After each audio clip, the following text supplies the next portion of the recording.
Hello, this is Dr. Lorenz here, Longevity Health Institute. I was accused of today not taking hormones serious enough. I had a big discussion with one of my patients, and I thought I would share this with you because the importance of hormones, hormones balancing, and hormone replacement. And yes, we do this big functional structure here and deep dive into you in a personal way. Every patient, no matter what you come in for, we get to the root cause always.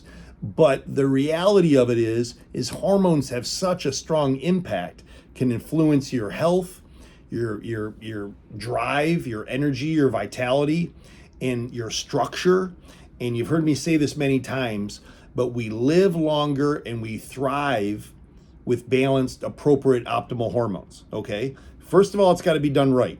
Always do it right, always do it balanced. See a good practitioner so they know what the hell they're talking about, and they're not and looking at you as a whole, okay? Because the first thing we do in medicine, real doctors and practitioners, we do no harm, okay? So when you balance a hormone, you got to look at the whole picture. But so important to get these hormones and get them right, you know? When you're talking your adrenal hormones or your sex hormones like testosterone and estrogen and insulin. And yes, insulin's a hormone. We don't think of it as a hormone. We think of it just diabetes. Well, we all get insulin resistant, okay? And so using things to help, whether it's a supplement, whether it's a diet, whether it's a peptide, but to get your insulin balance better and working in your favor. Whether it's your thyroid. Gosh, so many patients get overlooked by thyroid.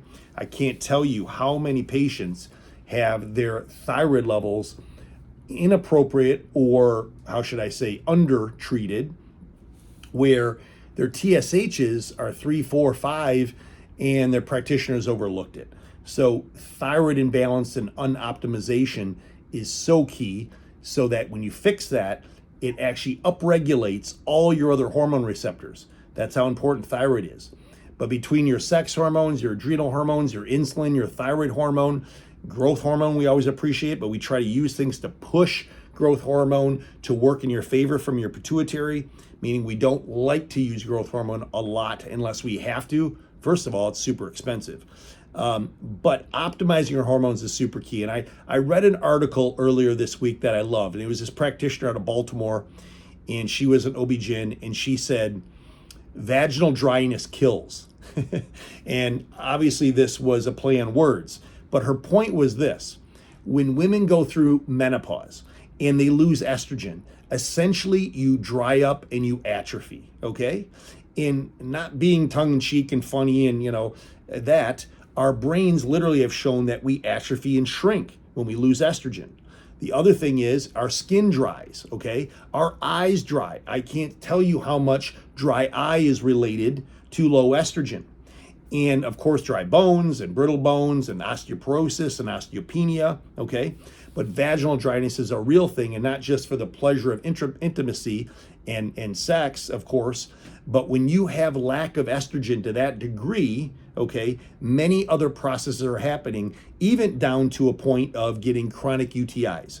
In women over the age of 75, they get chronic UTIs, develop urosepsis. That's a big infection in the uterine system, the kidneys, etc. This can lead to sepsis or bacteria, illness in the body, okay, that can hospitalize you. And over the age of 75, urosepsis will kill over 20% of those patients that are admitted in the hospital. So yes, vaginal dryness can kill. This is Dr. Lorenz. Let's balance your hormones.